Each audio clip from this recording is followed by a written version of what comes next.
Bruno Pernadas, who is not to be mistaken with the Manchester United footballer Bruno Pernadas, is a pop artist, a psych pop artist, a progressive pop artist if you're feeling pretentious, who is certainly an unsung hero of the past few years. I feel his album in 2016, the Crocodiles album, I always forget the full length title for the album. It's one of those that you just always like lose out of your mind because it's quite long. I do enjoy the title when I remember it though. Those who throw objects at the crocodiles will be asked to retrieve them.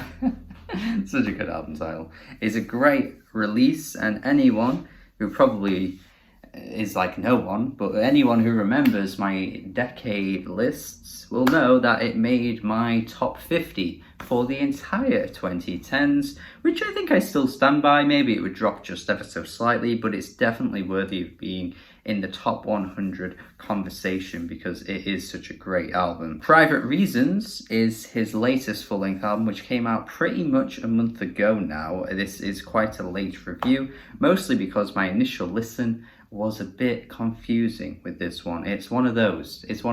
You guys usually know how this works. If I get to an album quite late, it's usually because it's massively grown on me and I didn't want to review it initially because I wasn't feeling it. And now a month later, I'm like, actually, this is really bloody good. Spoilers for the review. This album is really bloody good. There's something incredibly fresh and important about his approach to music, I feel. The way he just extends these tracks for like 7, 8, 9 minutes and keeps them just such a whirlwindy adventure. Every moment is not wasted. The tracks progress beautifully. They blossom beautifully. The way he just has a knack for melodies, everything just feels so right about this album. And the first time I heard it, I would have said none of those things. There's an attention to detail that is missing in modern psychedelic pop music, baroque pop music, progressive pop music, even the neo-psychedelic space-agey pop type stuff going on in this music as well. Like, not really many artists that I can point to and say that they're getting it right, but I feel like Bruno is nailing this. I've even seen somehow comparisons to Tame Impala with some of these songs, and let me tell you right now, I don't dislike Tame Impala, but I have my reservations with Tame Impala, and I just do not believe there is much extravagance or much of a scope in the way that Tame Impala craft their tracks in comparison to Bruno. Every track just feels huge and cinematic, and like there are their own individual journeys that are all part of this one huge 75-minute journey. Tame Impala could never, let's be honest. Opening track, Family Vows, absolutely beautiful. The way the vocals are harmonizing on this track, the way that, you know, the boyish and girlish charming voices come together is really, really lovely. It just has such a lovely feeling to it. I feel like the way this track is so subtle in its approach, and yet it is still really catchy and immediate, is just very, very impressive. Time for you to make it happen. Oh, it's so good. It feels like I'm being transported to an old, 50s, 60s, 70s film with just a really like wonderful soundtrack backing it. The charming vocals continue on theme vision. The Psych influence is really heavy with this one. The Psych pop influence, I'm definitely getting some like, mid-60s Beatles vibes from this one. Just the way that the vocals come together in such a lovely way. The way the track just kind of feels so laid back, easygoing, but it has this spin to it that kind of like sucks you in, and you just feel like you're soaking everything because it's all just beaming on you. Very, very sunny, but again, there's not really many albums at the moment I can point to that harken back to an obvious time period while also making it feel like there's this modern twist to it. It doesn't feel completely nostalgic because I think Bruno's approach makes it feel obviously very current and modern. The track Recife is whimsical as hell. Oh my god, I feel like I'm walking through a magical woodland, as pretentious as that's gonna fucking sound, but I do not care when you hear the melody on this thing and the instrumental. Oh, it's so sweet. Jory too has these lovely vocals once again with the ahs. I love that. It kind of reminds me of like some really you know, Jens Lechman in his prime type stuff. Really love this. It's very subtle to begin with, which is what Bruno is very good at, just luring you in with those very calming and subtle melodies. But then it like builds into this cinematic goddess. Like what the hell this track ends up becoming is just not foreseen. I do not see this coming at all. It's at moments like this where I'm feeling like this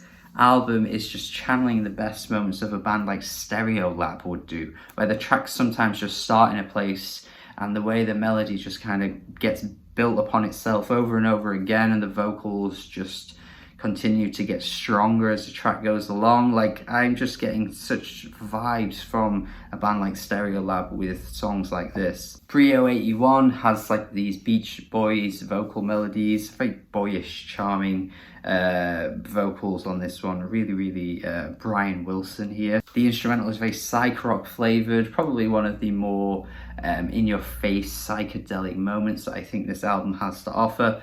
It sounds great, so I'm not really going to complain. And it's amazing at this point in the album that we're pretty much touching the hour mark, and these tracks are, you know, sprawling in length, and they're, you know, just complete like journeys in their own right. They're touching 9 minutes, and yet the length isn't really felt. Like, I think the first listen I gave this maybe, but the more I listen to it, the album just seemed to soak me in, and I never really noticed how long I was sat listening to this. It's impressive to give off the sensation that you're listening to something for only 45 minutes, when in fact it's touching 75 minutes.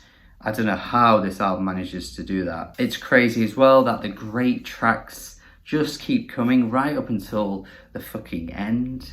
How? I don't know. I'd even say that Step Out of the Light might be the best track, and yet I could probably say that about quite a few of the tracks, honestly. Magical once again just sucks me into it. The repetition of the hook is great. The instrumental is just so wonderful, and there's so many words I could use, and yet they're all escaping me in this moment because there's just so much good to say about it. The final track has this space age pop feel to it. Once again, I've already mentioned that influence on this album, kind of reminding me of some Flaming Lips, even some Mort Garson too, which is a good name drop if I don't say so myself, because Mort Garson, go back and listen to Fantasia if you never have. Really good album. The vocals on this one are very kind of like, you know, distorted and strange. It has a really cool, you know, aesthetic to it, I guess you could call it. And it really just closes out the album quite nicely. I just think all of the influences on this album just come together in such a great way, where Bruno is channeling them all just to make his own really fantastic album here that feels like a huge event. There's something about this album that just feels like a massive event in time. And I just hope people feel the same way. Like, listening to this album over and over again, it just all kept falling into place, like piece by piece, honestly. There's something special about this one, and I just hope people listen to this and agree with me, because like I say, if you'd have asked me a month ago today, I'd probably be saying nah. But now that I've given it time, this is one of my favourite albums of the year. 8.5 out of 10. Hopefully you agree with me as well. Let me know your thoughts in the comments. Haven't seen really anyone review this, so if you can point me to some great reviews that you've seen or read, I'd love to read them, because, you know, like I say, it hasn't really been hugely spoken about, and I think it deserves more than it's getting. And hopefully this review does this album justice, puts a lot of people onto it. I would hope that would be the case. Thank you for watching this review as well. If you haven't subscribed, do subscribe. Have a good day. Oh gosh, and goodbye.